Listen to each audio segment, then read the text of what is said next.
अस्सलाम वालेकुम। आज हम सुप्रीम कोर्ट आए थे क्योंकि कल मनाल का कोई केस लगा हुआ था जिसके अंदर चीफ जस्टिस काजी फायज़ ईसा ने अलकादिर के ऊपर इमरान खान के ख़िलाफ़ अपना फ़ैसला सुना दिया। उन्होंने उसके ऊपर अपना वर्डिक्ट दे दिया। अब सिर्फ एक फॉर्मेलिटी रह गया जिसमें जो सेशन जज हैं नासिर जावेद है ना, नासिर जावेद, अब एक फॉर्मेलिटी रह गई है जिसमें नासिर जावेद इमरान खान को कन्विक्ट करेंगे अलकादिर केस में। ये तो आपको ये कंफर्म करके हम बता रहे हैं कि कल की जो कार्रवाई जो उन्होंने की है वो मिसकंडक्ट में शामिल होनी चाहिए। आज हमने और मेरी बहन ने काजी फायज़ ईसा से एक रिक्वेस्ट की है। हम रिक्वेस्ट ही कर सकते हैं कि आप प्लीज़ इमरान खान के सारे केसेस से अपने आप को अलग कर लें। इमरान खान ने बहुत दफ़ा इस चीज़ के ऊपर डिमांड किया है। आपको याद होगा पिंडी के कमिश्नर थे, उन्होंने बड़े वाज़ेह तौर पे अपनी स्टेटमेंट में कहा था कि ईसीपी के चेयरमैन सिकंदर, क्या नाम है उसका, सुल्तान राजा और काजी फायज़ ईसा दोनों ने इलेक्शन की जो सारी धांधली थी उसके अंदर ये दोनों पूरी तरह मुलव्वज़ हैं। अब आप ये मुझे बताएं कि हमें कहा जा रहा है कि अगर आपने काजी फायज़ ईसा के ख़िलाफ़ मिसकंडक्ट की एप्लीकेशन डालनी है तो आपने सुप्रीम जुडिशल काउंसिल में जाना है। अगर आपको इतने अहम ओहदे पे बिठाया जाता है तो पाकिस्तान के जो इस अहम ओहदे की बहुत बड़ी ज़िम्मेदारियाँ हैं जो आपको पूरी करनी चाहिए। जब आप बारी बारी उसको पूरा नहीं कर रहे और आपके सिर्फ 2 महीने रह गए हैं, हम काजी साहब से सिर्फ ये बिल्कुल रिक्वेस्ट कर सकते हैं कि आप अपने ओहदे से ना अलग हो सकें क्योंकि 2 महीने ही रह गए आपके जाने में, लेकिन आप इमरान खान के केसेस से अलग हो जाए। हमारी फैमिली आपसे रिक्वेस्ट कर सकती है। हम इनकी फैमिली को, आपको मैं ये भी बता दूं, हमारी फैमिली काजी साहब की फैमिली को ज़ाती तौर पे भी पुराना कई 1-2 पुश्तों से जानती है और ये बहुत अच्छी फैमिली है इनकी क्वेटा की और हम जानते हैं इन लोगों को। तो हम चाहते हैं कि काजी साहब अपनी फैमिली की भी थोड़ा सा ख्याल करें, उनकी इज़्ज़त का ख्याल करें। इनके 2 महीने रह गए और मैं चाहूँगी कि वो इज़्ज़त से अपनी नौकरी जब ये छोड़ कर जाएँ तो एक बाइज़्ज़त तरीके से अपना अच्छा नाम छोड़ कर जाएँ, लेकिन इमरान खान के केसेस से अलग हो जाए। यही हम इस वक्त कह सकते हैं। एप्लीकेशन का बताना है। हाँ, अभी हमने एप्लीकेशन डाली है, रिक्वेस्ट डाल दी है, इन पर्सन जाके डाली है कि हम जिसमें हम चाह रहे हैं कि काजी फायज़ ईसा के जो उन्होंने हमें जो कल जो उन्होंने रिमार्क्स दिए मनाल के केस में वो मिसकंडक्ट में का दायरे में आता है और हम उसकी उस बेसिस के ऊपर हम चाह रहे हैं कि ये अपने इमरान खान के केसेस से अलहदा हो जाएं। अब हम चाह रहे हैं कि काजी फायज़ ईसा हमें जल्द बुला लें। अभी एप्लीकेशन डाली, हम इधर ही हैं, अगर आज ही बुला लें, लेकिन वो कह रहे हैं कि आज शायद मुश्किल हो, लेकिन हम मंडे को भी हाज़िर हो जाएंगे। लेकिन हम काजी फायज़ ईसा साहब के सामने जाना चाहते हैं और अपना मौक़िफ़ पेश करना चाहते हैं। तो अब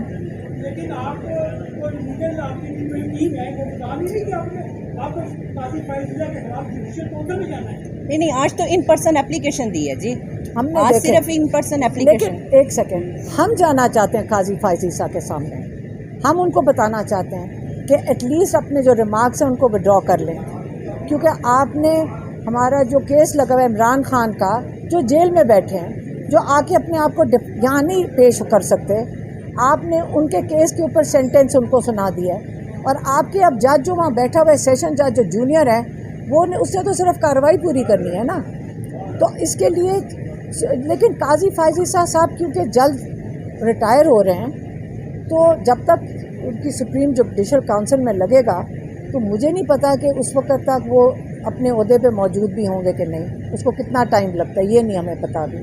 मैडम ये बताइएगा, कल जो समाज थी उसमें न तो इमरान खान साहब का नाम लिया गया न किसी और का, चीफ जस्टिस ने कहा बिल्डर के पैसे थे हमने उनको वापस कर दिए, फिर क्या रिमार्क थी जिस पर आपको लगा कि खान साहब के लिए केस मुतासर हो?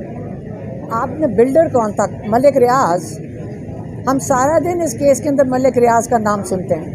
یہ جو سارا کیس کیا ہے عمران خان کے اوپر کیا ہے کہ جو القادر یونیورسٹی جو چیریٹی یونیورسٹی ہے وہ ملک ریاض کو فائدہ پہنچانے کے لیے کیا گیا. یہی ہے نا سارا کیس جس کی بنا پہ انہوں نے ایک چیریٹی کا کالج بنا دیا. تو آپ تو ملک ریاض تو قاضی فیض عیسیٰ نے کیا کہا ہے؟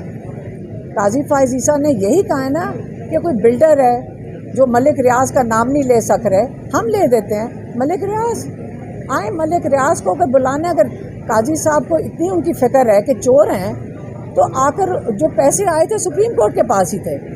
یہ پیسے سپریم کورٹ کے اندر آئے ہیں, ان کے اکاؤنٹ میں آئے ہیں.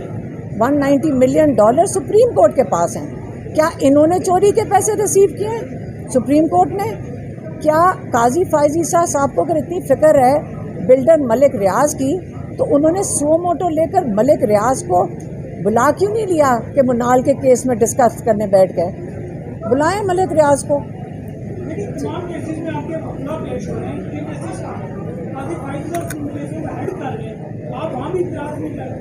ہم بالکل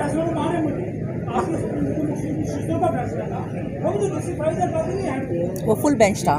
اچھا میری بات سنیں, ہم آئے ہیں اپنے بھائی کے کیس کے لیے. پی ٹی آئی بالکل ذمہ داری اٹھا رہی ہے اور اس وقت وہ بھی کیس میں گئے ہیں. ہم اس کے لیے بھی ریفیوزل کا یہ خط ڈال رہے ہیں اور ہم نے یہ دیکھا ہے کہ جو لائرز ہیں ان کے ساتھ خاص زیادتی کی جاتی ہے. ہم نے دیکھا کہ ججز ان کو دھمکیاں دیتے ہیں کہ ہم آپ کا لائسنس کینسل کروا دیں گے. جس دن ہمارے ایک لائر پیش ہوئے تھے نیاز اللہ نیازی, چیف جسٹس نے ان کو ڈائریکٹ دھمکی دی تھی میں تمہارا لائسنس کینسل کروا دوں گا. اب یہ کام تو نہیں بنتا کہ چیف جسٹس وہاں کھڑے ہو کے دھمکیاں دینے لگ جائیں ہمارے لائرز کو. تو اس لیے ہم آ گئے, آپ ہمیں دھمکی دے دیں لیکن لائرز ہماروں کا رسپانسبلٹی ہے, انہوں نے پوری کرنی ہے کورٹ میں جا کر. میڈم ایک آپ کے بھائی کے حوالے سے گزشتہ روز عطا تارا نے ایک سنگین الزام لگایا ہے پریس کانفرنس میں شام کے وقت کہ فیض حمید اور دیگر فوجیوں کی جو گرفتاری ہوئی ہے اس کا تعلق بانی پی ٹی آئی سے ہے. تو اس حوالے سے ایسا لگ رہا ہے کہ وہ کہیں نہ کہیں بانی پی ٹی آئی کو بھی کیس میں ڈالتے ہوئے کوئی کارروائی کریں ملٹری ٹرائل کے تناظر میں. تو اس پہ کچھ سوچیں؟ دیکھیں ان کے پاس کیسز ختم ہو گئے ہیں. اب اگر یہ اپنے فوجیوں کو اریسٹ کرنا شروع کر دیں تو میرے حالات پھر بہت ہی خراب ہو گئے ہیں کہ ان کو اریسٹ کرنا پڑا عمران خان کے ساتھ لنک کرنے کے لیے. دیکھیں جنرل فیض ہیڈ کر رہے تھے آئی ایس آئی کو, کور کمانڈر رہ چکے ہیں, فوج کا حصہ ہیں, ٹھیک ہے. تو فوج کے اندر رہنے میں آج آپ کہہ رہے ہیں کہ ان کا عمران خان سے تو ان کو بالکل تعلق ہر فوجی سے تھا جب وہ پرائم منسٹر تھے. یہ ان کے عہدوں سے تعلق تھا, وہ پرائم منسٹر کا ہوتا ہے. اگر عطا تارڑ کو اپنے نون لیگ کے لوگوں کے کمنٹس پڑھ لینے چاہیے جو بارہا کہہ چکے ہیں ان کے سینئر لوگ کہ اس فیض عیسیٰ نے ان کو کتنی دفعہ رابطہ کر کے آفرز دیے ہیں. عمران خان نے تو ایسی کوئی بات نہیں کی, لیکن نون لیگ والے فیض عیسیٰ کے بہت آفرز پبلکلی بتا چکے ہیں.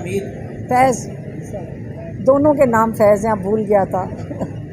کل اڈیالہ جیل میں یہ کہ جو سپریڈینٹ ہے سابق سپریڈینٹ ان کو پکڑا گیا ہے اور یہ کہا گیا کہ جو عمران خان کی سہولت کاری تھا اس سے نیٹ ورک کو پکڑ لیا گیا ہے. تو کیا جو عمران خان کے لہجے میں ایک کمی آ رہی تھی کہ ایک نیوٹرل ہونے کا پیغام بھی پہنچایا گیا تھا, کیا اس کا عمران خان کو کوئی فائدہ نہیں ہو رہا؟ اور مشروط معافی کی بھی بات کی تھی, تو ابھی ایک گھیرا تنگ کیا جا رہا ہے, اس کے اوپر آپ کیا کہیں گے؟ میری بات سنیں, شاید وہ کہہ رہے تھے کہ انہوں نے فون دیا تھا انہیں, فون دیا تھا, سہولت کاری کا ایک نیٹ ورک تھا جو پیغام پہنچا رہے تھے. میری بات سنیں, جو ہم آگے اتنی محنت کر کے ان کا پیغام دے رہے ہیں, ہم ان کا ٹیلی فون ہے اس وقت, ہمارے تھرو اتنے لوگ ان کو ملتے ہیں عمران خان کو, ان کے تھرو وہ سارے پیغام پہنچا دیتے ہیں ان کو. وہاں عمران خان کے سیل میں 400 کیمرہ لگا ہوا ہے, مائکس لگے ہوئے ہیں, فون کدھر جا لینا تھا جا کر, وہاں یہ پاسبل نہیں ہے. اس سے کوئی تعلق نہیں, کیسے ہو سکتا ہے؟ ان کے کیمرے 400 لگے ہوئے ہیں.